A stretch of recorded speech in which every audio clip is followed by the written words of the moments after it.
Well, hey, friends, welcome to AWKNG's Ask a Scholar podcast. This is where you, the everyday Christian, can get your questions about the Bible answered by a biblical scholar. I'm Carla. And I'm Mike, and we're both glad that you decided to join our discussion. So let's dive in. Well, welcome everyone to episode 5 of the Ask a Scholar podcast. We are so excited to have Dr. J Sclar with us as we discuss your questions on the book of Leviticus. So, Dr. Sclar, welcome. Thank you for being a part. Why don't you just start by introducing yourself, tell everybody listening just a little bit about who you are and some of the areas of study you like to focus on. Sure. Thank you so much for having me. So I'm originally from the Promised Land, otherwise known as Canada. Came down to the States to study, did an MDiv down here, went over to England to do a PhD, and focused on the book of Leviticus. And studied with a man named Gordon Wenham, who's an evangelical, well-known evangelical Pentateuchal scholar, or scholar of the Torah, has written an excellent commentary on the book.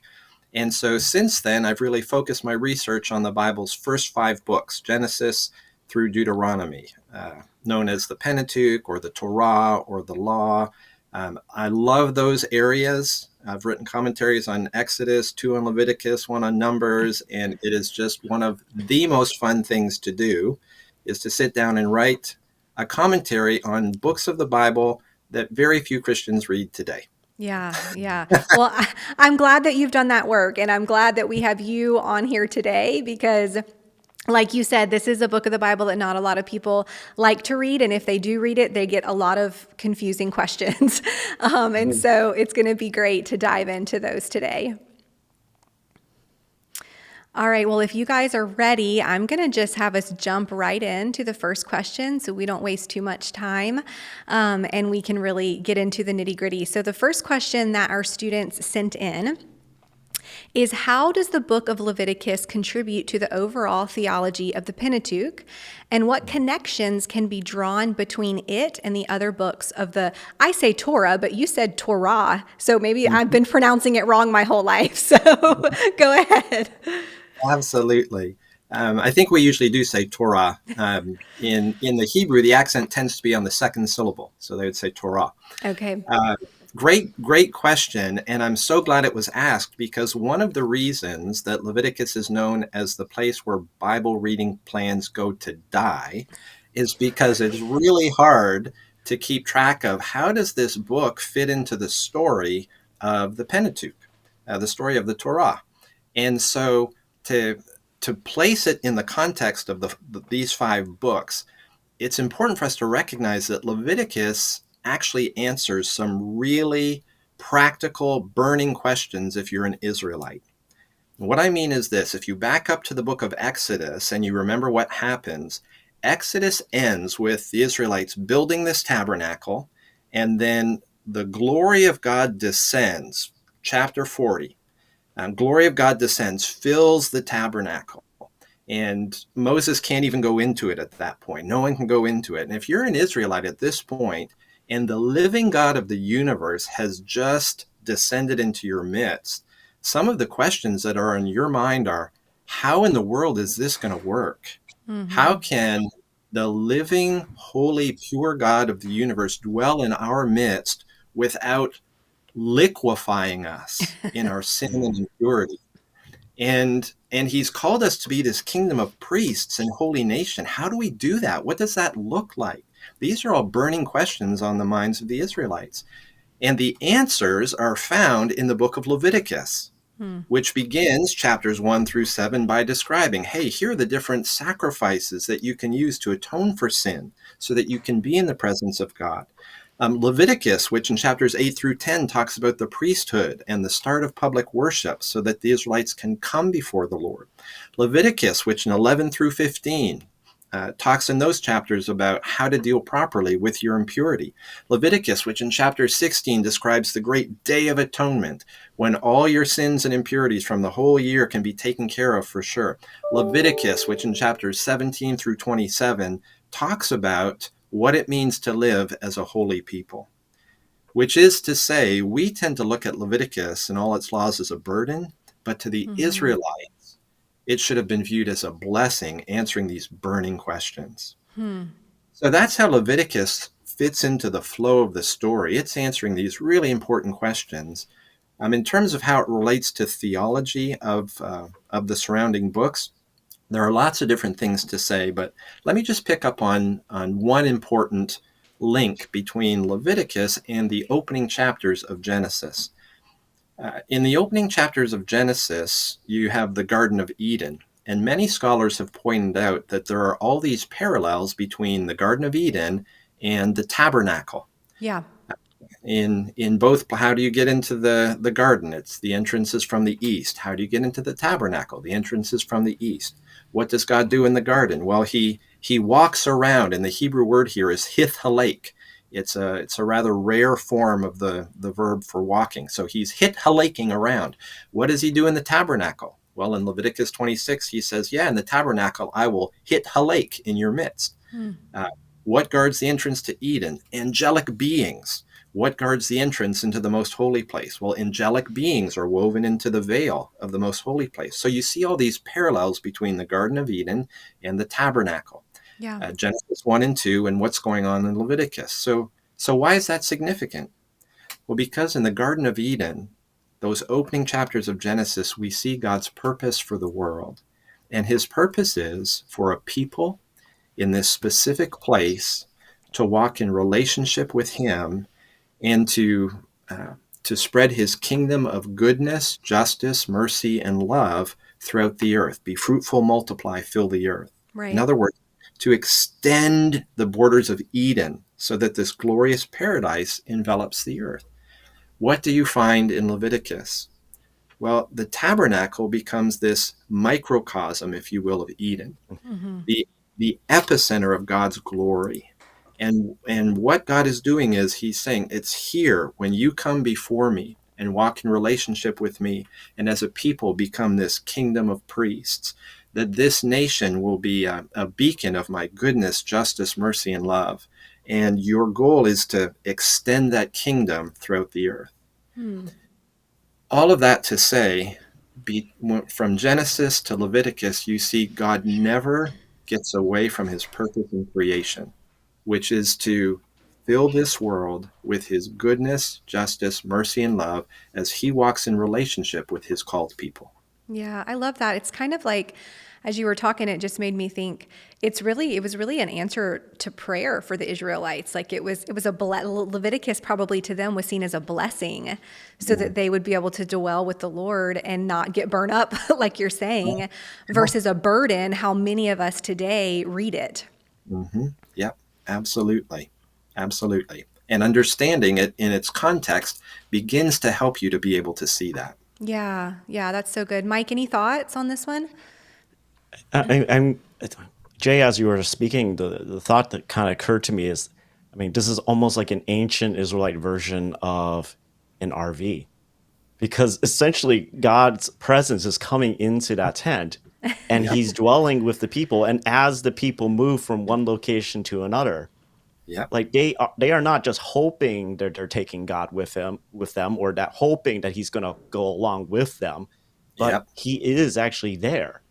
And Absolutely. everyone has their own tent, but God has his own very special tent, and it's kind of really like, it's very kind of intimate, and also at the same time, it's like it's kind of funny. If I was a person just watching these nomads and I'm seeing this very special tent, Yeah. I would just be wondering, like, what is going on with this tent? Yeah. And what you're picking up on here, Mike, which is fascinating. I've never heard the analogy of the RV before. I haven't either. That's a good one. A great modern analogy. One of the ancient analogies that's used is that when you look at what happens at Mount Sinai in the book of Exodus, what do you see? The Israelites come to Mount Sinai, the glory cloud descends, and people can't go up into where the glory cloud is. Well, what happens at the end of Exodus? The glory cloud descends, but this time on the tabernacle, so that the tabernacle, some scholars have referred to it as a portable Mount Sinai.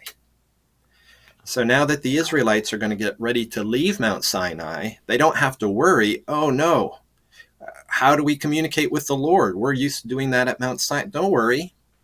You have a portable Mount Sinai in your midst. And it's in your midst because my purpose has always been to be in relationship with my people. Yeah, that's great. Awesome. All right. Well, let's jump to question number 2, which says, why are there so many laws about infectious diseases touching unclean things like a dead animal, mold, mildew, or bodily fluids? I'm sure you get this question a lot. It's fascinating the kinds of things you end up talking about when you study Leviticus. It's so Yeah. true. So let me begin with a story. Several years ago, I was teaching a class. So I teach at Covenant Theological Seminary, and I was teaching a class there on Leviticus. And one of the assignments I had for the students was that they had to live Levitically for a week. Oh, wow. That is, they had to follow as many laws of Leviticus as possible without getting arrested. And so it was originally going to be 2 weeks. And Ski, my wife, is like, no, Jay, just one. And the students are eternally grateful. But on the way through that week, the students had to keep a journal. And so at the end of the week, they turned the journals in and I was reading through them. And I got some comments like one student, their only entry for the day was, I really miss bacon. Or another student said, I got to the law about no mixed fabrics, and this has wiped out my wardrobe. They, they wore the same polyester pants every day of the week. But what happened in almost every single instance is that around day 2 or 3, the students started commenting, I have been spending all of my waking moments thinking about how to avoid impurity and how to cleanse myself and be pure. And all of a sudden it struck me, if that's what God is asking me to do at a ritual level, how much more should I be doing that at a moral level? And the reason I share that story, so now let's back up to the question, about why are there so many laws about all these diseases and all this type of thing. Scholars talk, and theologians have talked for a long time about a doctrine known as the doctrine of accommodation. And that doctrine basically stated is that God, who is the master communicator, talks to us in ways that we can understand. It doesn't mean that he accommodates our values. Oh, you think that's okay? Okay, that's okay. That's not what it's. He accommodates himself to us by speaking in ways that we can understand. And when he does that, he often picks up parts of our culture in order to communicate his truth. So a great New Testament example in Thessalonians, he says, greet one another with a holy kiss. Now, why does he do that? Well, because in Greek culture, you would kiss one another when you greeted a person to indicate warmth and friendship and brotherly love. And so the Lord picks that up and makes use of it in order to teach the Thessalonians, yeah, that's the kind of love you're to have for one another. Well, here's the key. When Leviticus was given, the Israelites already had a system of ritual purity and impurity. It's not like Moses came down the mountain with that and they're like, wow, never heard of that before. No, that already existed. And we know that because in Exodus 19, before these laws are ever given, when the Lord's going to appear, he says, hey, I want you to prepare for my coming. Don't have sexual relations. Well, why not? Well, because that would result in ritual impurity in the Israelites' eyes. And so they weren't to engage in that. We also know from other ancient Near Eastern cultures that other ancient Near Eastern cultures had ritual purity and impurity. So that was part of the air that you breathed in the ancient Near East. And so the Lord, as he's giving laws to his people, he makes use of that as though to say, how can I teach my people about the importance of moral purity and impurity? Here's a great way. they've got this system of ritual purity and impurity. And so I'll use that system and I'll weave it throughout all of the laws about food, about their sexual relationships, about diseases. I'll weave these all the way through so that they have a constant reminder, like a constant string on their finger, so that as they engage in ritual purity and purifying and avoiding ritual impurity, they can remember, just like my students, if this is what the Lord wants us to do at a ritual level, how much more must he want us to do this at a moral level? Our God is a holy God. Wow, I've never thought of it that way. So, to that point, though, would you say that the ritual level wasn't actually necessary, that it was really just the moral level that God was trying to teach his people? Or do you think there was actually a need to do the ritual level? So the way I would put it, that's a great question, Carla. The way I would put it is this way. Ritual purity and impurity, like a pig being unclean, that is not something that's woven into the moral fiber of the universe. Right. And that's why Jesus is able to say all foods are clean, right? He's not changing anything morally at that point. Moral purity is woven into the fiber of the universe. Yeah. So that stealing and murder and adultery, these things are always wrong, right? Because they're part of the moral fiber. So, so from that perspective, I think there's a really important difference between ritual purity and moral purity, or ritual impurity and moral impurity.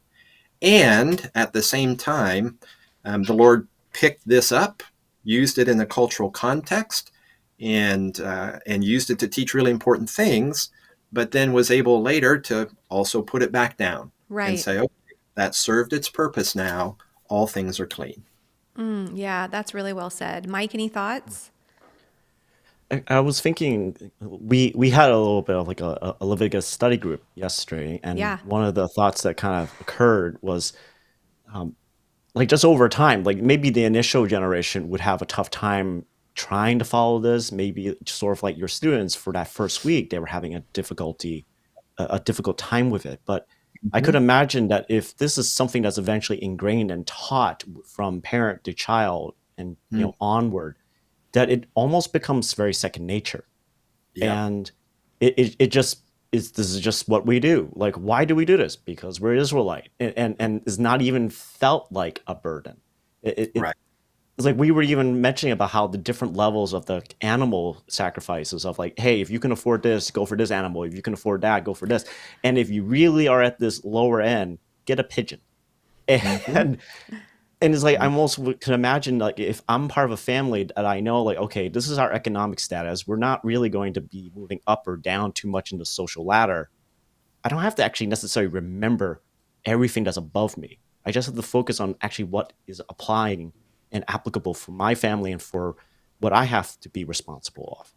And Yeah. so, like that's kind of how I would see it. That like all these laws about unclean things and clean things, that there are ways to, over time, it just becomes a part of your culture, part of your habits, your daily routines. And it's not like everyone has to remember everything for everybody. It's only what is applicable to you in your current circumstance and situation. Yeah, and I think one of the things you're bringing out here, Mike, that's a really great point, is that one of the reasons this can feel so burdensome to us is because it's so foreign to us. Yes. There are things like, if you think of a modern day wedding, for example, that's actually a really complicated process, Mhm. as I learned when I got married. I was like, but my wife by that point had been in 13 weddings, as a bridesmaid, just to clarify, as a bridesmaid. And so by the time she got to our wedding, it wasn't complicated at all. Yeah. It was very simple. Or you might think of a Thanksgiving feast. There's a lot that goes on in a Thanksgiving meal in terms of what foods and da da da da. But for a lot of, if you've grown up doing it, you just know, oh yeah, this is what we do, and we have the cranberry sauce there and the stuffing there and da da da da da. And so I think the point you're making is exactly right. For the Israelites, they wouldn't have felt the burden of how do we keep track of all this stuff, because it would have been very much second nature. Yeah, but I love connecting that to say, yes, it wouldn't have felt burdensome, but it would have been a constant reminder for them of Yeah, the morality that Yahweh was trying to teach them to uphold. absolutely. Yes. Yeah. Awesome. All right. Well, let's take a quick commercial break, and then we'll come back and jump into a couple more questions in this episode.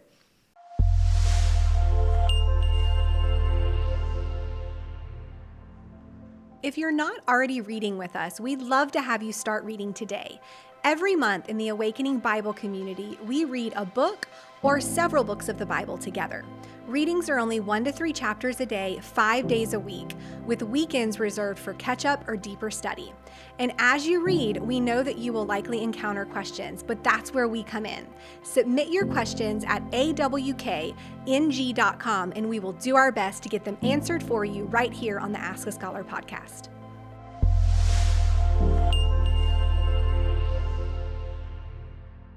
Well, welcome back, everybody. We're excited to jump into a couple more questions this episode on the book of Leviticus.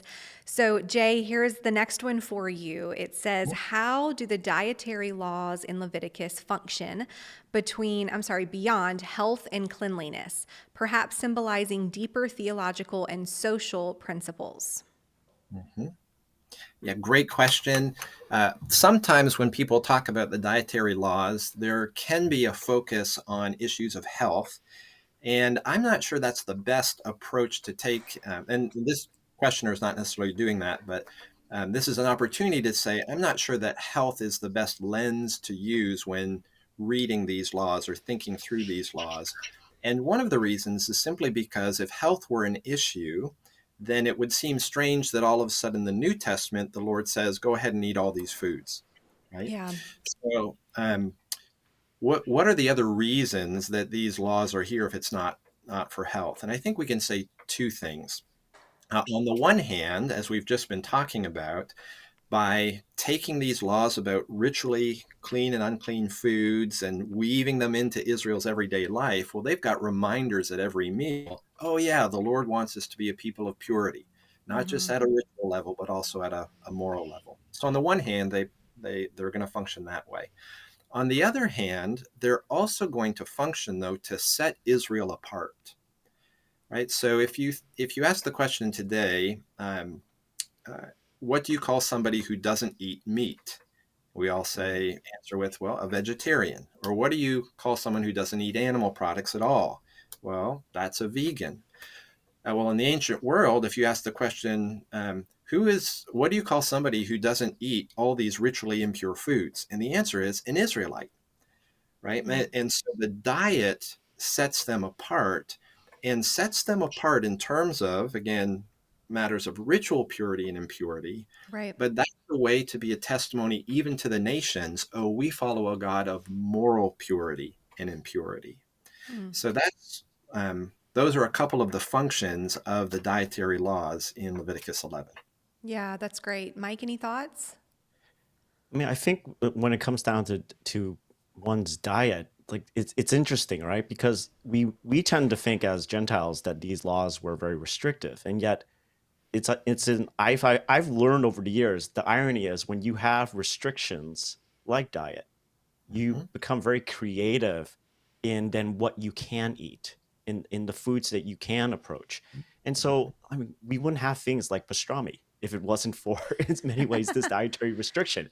We wouldn't have fermented products that others would use because of certain dietary restrictions. And so I think sometimes we tend to look at restrictions as though it's a bad thing, but it actually ironically can spur creativity, and it feeds into, again, identity and culture. And so I think that's something that maybe another way of looking at it is that it really does set the Israelites apart. Canaanites who are coming in, Egyptians who are coming in, trade merchants, they're going to notice, I can't eat, I can't have my favorite like pork dish, but they have a really great braised beef dish here. and there's going to be this interesting kind of cultural exchange of like, why do you guys do this? It would naturally invoke questions Yeah. in people who are not Israelite of wanting to find out, like, what is your God's beef against beef against pork? And it just would naturally bring up these conversations, I would imagine, and that's part of being a light to the nations, of actually having opportunities to share about who Yahweh is to people who are coming in. Yeah, that's a There's really good point. there's actually a letter. It's called the letter. I think letter from Aristeas, 3rd century BC, I think.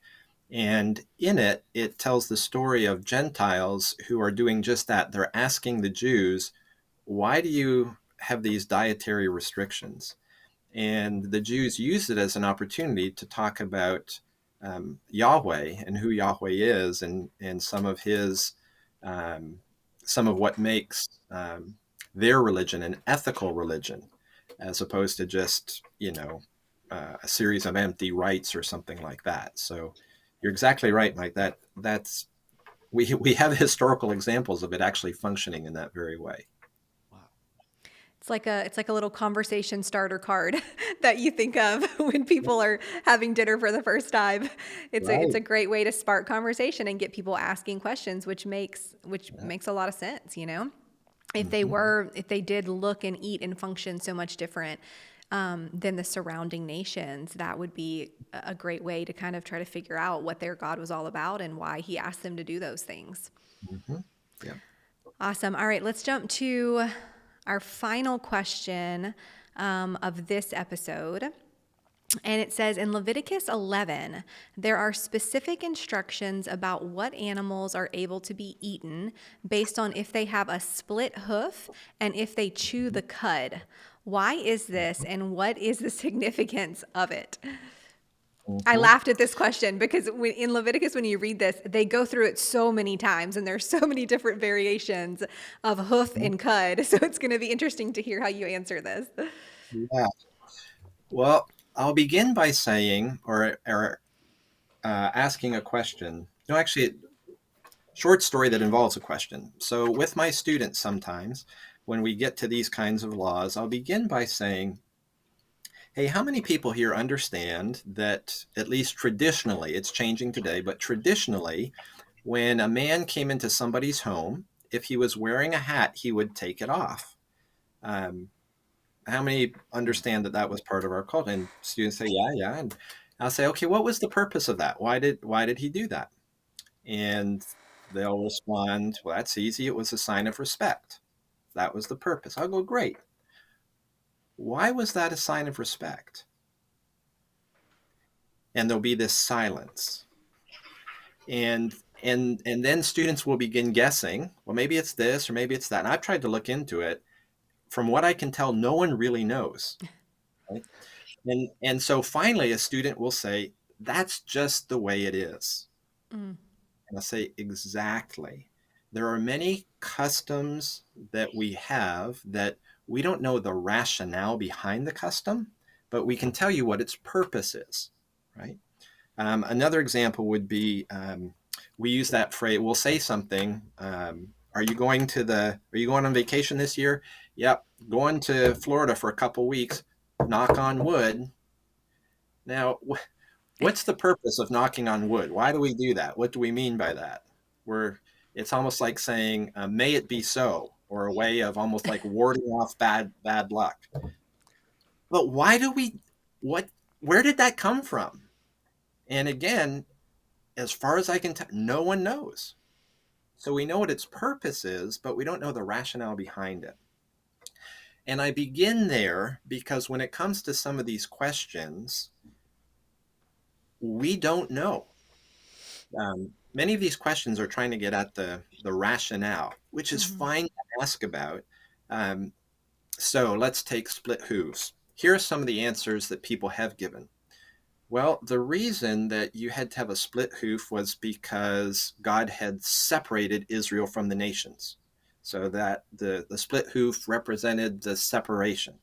Or others have said, well, no, the split hoof was because Israelites had to make um, decisions divide between that which was evil and that which was good. Another person has said, oh no, the reason they the animals had to have split hooves is because the Israelites, when they looked around at what animals were normal to them, cows and sheep and goats, they all had split hooves. So if you had split hooves, you were normal and clean. If you didn't have split hooves, you were abnormal and unclean. Now, those are three different guesses at the rationale. Yeah. And we have no way of knowing any, if any of them are right. We would need an ancient Israelite here to tell us, yeah, that's the rationale. And if we had an ancient Israelite here, we need to remember they might say to us, I don't know. That's just the way it is. That's so true. So what I try to help my students to see is that, yeah, it's fine to ask about the rationale, but we shouldn't get too bogged down there, because at the end of the day we often don't know, but we do know the purpose. And this brings us back to, oh yeah, God's making use of these laws on clean and unclean in order to remind his people about moral purity and impurity. Yeah, that's great. It's kind of like stepping up and back and seeing the bigger picture instead of getting stuck in these little details that we might never really understand on this side of heaven, at least. Yeah. Mike, any thoughts? I mean, it seems to me, Jay, that it's it goes back to what we were talking about earlier about divine accommodation, and that we are stepping into essentially a culture and a people who are living in an active, at that time, a living culture already. And so there were already a lot of these unspoken rules, these assumptions about life. Of course, this is what you would do. Of course, you would never eat this kind of animal, or touch that type of animal, because it Yeah. was just ingrained in their culture. And again, as foreigners, in many ways, we're reading the text and we're trying to understand, wait, what's the rationale? And we're almost immediately wanting to transport the ancient Israelite into the 21st century, of like, explain this to us so our scientists can figure out why. Right. And Yeah. we Yeah. can't. And, Yeah. and so I appreciate the honesty of just, we really don't know. Yeah. Um, it just leaves it as an open question. And is it Yeah. really that important of a question? Like, Yeah. it's more of a curiosity, but Mhm. it is what it is. It is what it is. And I will say, I completely, I know that a certain percentage of people hearing my answer are going to be so dissatisfied because as human beings, we are narrative creatures that want to be able to tell the story and to explain why. And I would just really encourage folks. Again, it's fine to think about these things, but we need to do so with an appropriate humility that recognizes when we can know the rationale and when we can't. Hmm. I'll throw in one other thought here related to this: is sometimes the rationale, an Israelite might have known it, uh, but you or I would never be able to guess it. And so I'll give you an example. So if I were to ask, let's say you had never read the book of Genesis, Okay. that you've never read Genesis, and I say to you, do you know the Israelites had this custom? They did not eat a certain part of the meat on the thigh bone. Why is that? What is the rationale? Now remember, you've never read Genesis. How might you answer that question? And so um, I'll ask this in class sometimes, and someone will begin to say, well, Jacob, hey, you've never read Genesis, right? So what's the answer? And so they'll begin to think, well, maybe it's because the meat there is grizzly, or maybe it's because da, da, da. But no one would be able to guess, oh, it's because Israel's forefather Jacob wrestled with an angel and was touched on this on that part of his hip, right? Yeah. They had a custom, and they would be able to tell you the rationale. But if we knew that little story in Genesis, we'd never know the rationale. And the same could be true with all sorts of things in Leviticus. Mm. There could be all sorts of different historical stories behind them that we're just not told. So, Yeah. again, we just need to focus on what's the purpose and recognize when we can or cannot know what the rationale is. Yeah, that's great. That's really good wisdom to keep in front of you as you read through Leviticus. Well, I just want to thank you for being with us for this episode. We're excited to have you back for the second episode, covering more questions on the book of Leviticus. But before we sign out, can you please just go through some of the resources that you have, that you've written, or that you recommend for students to engage in? Absolutely. Um, One very general resource, if you just do a search for J Sclar website, I put together a website that gives different resources for those who are preaching or teaching through the Pentateuch. So you'll find, not for every book, it's not complete for every book, but you'll find commentary recommendations, possible sermon series outlines, going through identifying main points of each chapter, all that sort of thing. So just search for J Sclar website, Sklar, and you should be able to find that. Aside from that, some of the resources I recommend there. So this book, Teaching Leviticus by Jeffrey Harper, is an excellent commentary. Carla, it looked like you were about to say Yeah, something. can you hold it up a little higher for the camera view? Yeah, there we go. Okay, There we awesome. go. Okay. Teaching Leviticus by Jeffrey Harper. What he does in this book, it's kind of commentary-like in every chapter, though he doesn't go into tons of detail. So you'll probably want a commentary to fill in more detail.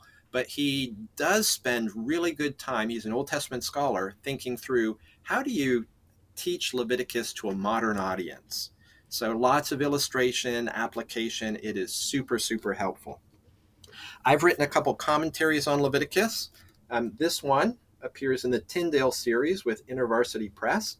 And this is written for, in writing it, I went through the Hebrew and, was exegeting the Hebrew text, but writing it for those who don't know Hebrew, or for those who have maybe never been to seminary, or who have gone to seminary, but don't want every single detail possible.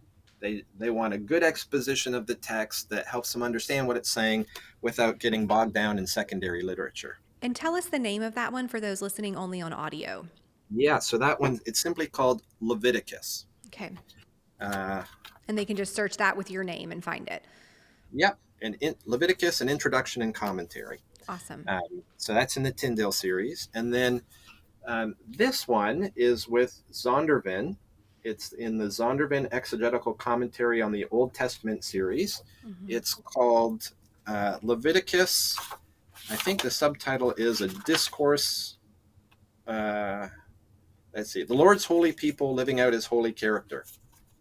But if you search for Leviticus Sklar Zecot, Zecot, you will find this. This one goes into a lot more detail. So this is for those who are like, give me the detail. Again, you don't need to know Hebrew to use this one, but if you do know Hebrew, you'll be able to follow along, have your Hebrew questions answered. And each chapter ends by going through a series of applications for today, and I've broken those usually into 3 or 4 sections so that if you're teaching or preaching, you've kind of got 3 or 4 main points that you could already use. Okay, So awesome. those are some of the resources students might be interested in if they're wanting to go into more detail on Leviticus. Okay, great. They sound amazing. Well, we've got one fun question for you. We'd like to end with a fun question for our listeners. And so our question is, what is your favorite thing to do on your day off? On my day off, so I would say if I can group my days off together, then my favorite thing ends up being going to the beach with ski. And we just love sitting on the beach all day, reading, thinking, praying, writing, and at some point eating salt and vinegar chips, because salt and vinegar chips, for some reason, just taste even better when you're on the beach. Yes, I love salt and vinegar chips, and not many people do, so I have a respect for that. There we go. Awesome. Well, thank you so much for being a part of today's episode, and thank you guys for listening. If you would, make sure you remember to like, share, subscribe, leave a review, all the things that you can do to help get our podcast more traction. But we thank you for listening. We hope this content was helpful, and we hope that you will join us again for the second episode as we cover more questions on the book of Leviticus. If you're enjoying the Ask a Scholar podcast, click follow on your podcast listening app to subscribe. Want to help further our mission? Consider becoming a monthly partner at AWKNG.com and help us make an impact in the lives of others all around the world as we work to make biblical understanding accessible to all with no exceptions. Join us next time as we get more of your Bible questions answered. And don't forget to visit AWKNG.com to engage in all our biblical resources that we offer.